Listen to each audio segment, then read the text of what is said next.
সবার ভালো লাগা না লাগা আছে, সবার ইচ্ছে করছে আর করছে না আছে, কিন্তু আমরা ঘরের বউয়েদের আমাদের আর ইচ্ছে করছে না এর মূল্য নেই, ভালো লাগছে না লাগছে না এর মূল্য নেই। আজকে বর অফিস থেকে এসেই বলল রুটি টুটি খেতে ভালো লাগছে না, তাই একটু চাউ করব ভাবলাম। সেই জন্য আমি তো চাউ সেদ্ধ করে নিয়েছি, আর বরকে বললাম তুমি এখানে বসে বসে একটু সবজিটা কাটো। দেখেছো কেমন মাথা থাবড়ে থাবড়ে ছোট ছেলেকে নিজের কপালের দোষ আর দুর্গতির কথা জানাচ্ছে। এইটা দেখে না নিজেরই সহ্য হলো না, তাই বললাম না তুমি বসে বসে ফোন ঘাঁটো আর টিভি দেখো, আমিই কেটে নিচ্ছি। ও বাবা, যেমন বলার সঙ্গে সঙ্গে তেমন কাজ, হাত পা ঝেড়ে আমাকে ধরে দিল। আমি দিলাম না, এই বিষয়টা আর মানা যায় না, কতদিন আর ভালো লাগছে না শুনবো, চলো ভাগ করে নিই। কাটবো না বলেছিলাম, ঠিক আছে, আবার ধরিয়ে দিয়েছি আর নিজের ভাগে নিয়েছে শুধু পেঁয়াজ। এটা যে মিলিঝুলি সরকার চলছে না দাবানো সরকার চলছে আমি বুঝতে পারছি না। পেঁয়াজটা তোমাকে দিলাম না, তোমার চোখ দিয়ে যদি জল বেরোয় চোখটা জ্বালা করে, সেই জন্যই মানুষের ভালো করতে নেই। থাক, আমারও জল বেরো, ওই ছুঁচো মেরে হাত বন্ধ করতে হবে না।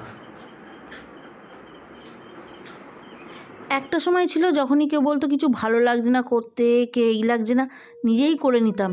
এখন কিন্তু হাড়ে হাড়ে বুঝতে পারছি, ও না, নিজেকেও বলতে হবে যে না আমারও ভালো লাগছে না, তুমি না করতে পারলে আমিও করতে পারবো না। তা যাই হোক, সবজি সবজা কেটে একদম নিচে নিয়ে চলে এসেছি, এবার করব চাউয়ের প্রিপারেশান। মানে চাউটা এবার ভাজা ভাজা করবো সবজি সবজা দিয়ে। আর এইবারে শীতের যে সবজি ছিল মানে গাজর, বিট, ক্যাপসিকাম, এইগুলো দিয়ে আজ আমাদের লাস্ট চাউ হবে। কারণ এরপর কিন্তু এই বিট গাজর ঠাজর দিয়ে চাউ আমার অতটা খেতে ভাল লাগে না। হ্যাঁ, তা বলে কি বাইরের চাউ খাই না, ওর মধ্যে একটু আধটু বিট গাজর দেওয়া থাকে, বিট তো দেওয়া থাকে না, গাজর দেওয়া থাকে, ওই নামমাত্র নম করে ছড়ানো থাকে। তা যাই হোক, আজকে সেদিন একটু বেশি করে বিট টিট দিয়ে খেয়ে নেবো। আর এই চাউটা না আমার খেতে এত ভালো লাগে। চলো কড়াতে আগে আমি ডিমটা ভুজি করে তুলে নেবো। আর যা বাকি যে সবজিগুলো আছে মানে গাজর, বিট, একটা ক্যাপসিকাম ফ্রিজে ছিল, সেটা পরে মনে পড়েছে পরে ভেজে এর মধ্যে দিয়েছি। আর আলু, এইগুলোকে আগে ভেজে নেবো, মানে বিট গাজর আলুটাকে আগে ভেজে নেবো। একটু ভাজা ভাজা করে এইগুলোকে চাউয়ের ওপর দিয়ে নেবো। তারপর পেঁয়াজ, একটু আদা কুচি আর ক্যাপসিকামটাকে নেড়ে চেড়ে সবজির ওপর দিয়ে নেবো।